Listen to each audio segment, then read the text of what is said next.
Hello and welcome to G Fun Facts Online. Today we're talking about a technology that sounds like it's straight out of science fiction, but is becoming one of the most critical pieces of engineering in the 21st century. We all hear about the incredible promise of quantum computers, machines that could solve problems currently impossible for even our biggest supercomputers. But there's a huge problem. These quantum computers are like brilliant geniuses who live in total isolation. They can't talk to each other, and they certainly can't plug into the internet. To unlock their true power, we need to build them a telephone, but not just any telephone, a quantum telephone. This is the story of quantum transduction, the technology that will connect our quantum future. Let's start with the problem. The most powerful quantum computers today, the ones based on superconducting circuits, live in the coldest places on Earth, inside dilution refrigerators, just a fraction of a degree above absolute zero.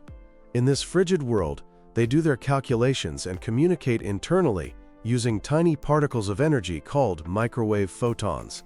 These microwaves are perfect for the job inside the machine, but the moment a microwave photon leaves that ultra-cold environment, it's toast. The heat and noise of the regular world would instantly scramble the delicate quantum information it carries. So how do we send information over long distances? With light. Our entire global internet is built on fiber optic cables that shoot optical photons, particles of light in the near-infrared spectrum, across continents and under oceans, with very little signal loss. Here's the disconnect. Quantum computers speak microwave, the internet speaks light. And the energy gap between them is enormous. We're talking a jump from gigahertz to hundreds of terahertz. It's like trying to translate between the deep rumble of a bass speaker and the high-pitched chirp of a smoke detector. To bridge this gap, we need a special device, a quantum translator. And that device is a quantum transducer. Think of it as a quantum Rosetta Stone. Its job is to take a single microwave photon from the quantum computer and convert it into a single optical photon for the fiber optic cable, all without losing a single shred of the precious quantum information it holds. This means preserving properties like superposition and entanglement, the very things that make quantum computing so powerful. It has to be a flawless translation. The challenges are immense. The process needs to be incredibly efficient, converting almost every single microwave photon, and it must add virtually no noise, because even the tiniest disturbance can corrupt the quantum state and make the information useless. For years, hitting both high efficiency and low noise at the same time has been a massive roadblock for scientists. So how do you actually build one of these magical devices? Researchers have some incredibly clever ideas. The leading strategy is called piezo-optomechanics. It sounds complicated, but the idea is brilliant. It uses a tiny vibrating object as a middleman. First, the microwave photon hits a special piezoelectric material, causing it to physically vibrate. This converts the microwave's energy into a quantum of vibration, called a phonon. Think of it like a tiny quantum drumbeat. Next, this vibration interacts with a beam of laser light. As the laser's photons bounce off the vibrating surface, they pick up the energy and information from the phonon and are re-emitted as new photons, but now at an optical frequency, ready to travel down the fiber. Another promising method is the electro-optic approach, which is more direct.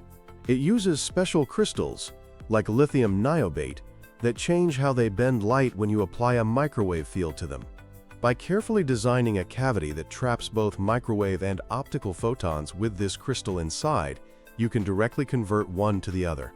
There are even more exotic ideas being explored, from using weird materials called antiferromagnetic topological insulators to clouds of atoms, all in the race to find the perfect conversion method. There's also a completely different and very cool strategy that uses quantum entanglement. Instead of directly converting the data photon, the transducer first creates a pair of entangled photons, one microwave and one optical. The microwave one stays at the quantum computer, and the optical one is sent down the fiber. Then, using a process called quantum teleportation, the state of a qubit in the computer is transferred onto the distant optical photon. It's a bit like a quantum fax machine, and it can be more resistant to errors. So why does all this matter? Because successful quantum transducers are the key that unlocks a new age of technology.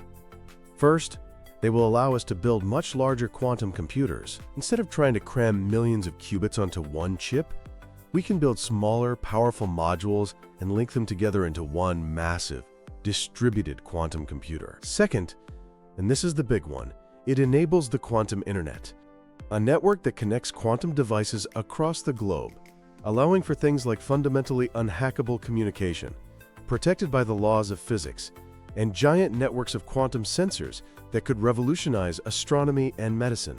The race to build the perfect quantum transducer is on. Tech giants like Google and IBM are pouring resources into it, alongside a whole ecosystem of innovative startups like QPHOX and Aliro Quantum. The progress is accelerating fast. Quantum transduction isn't just a component. It's the bridge between our isolated quantum islands and a globally connected quantum continent. It's the technology that will let our quantum future finally log on. Thanks for listening to G Fun Facts Online.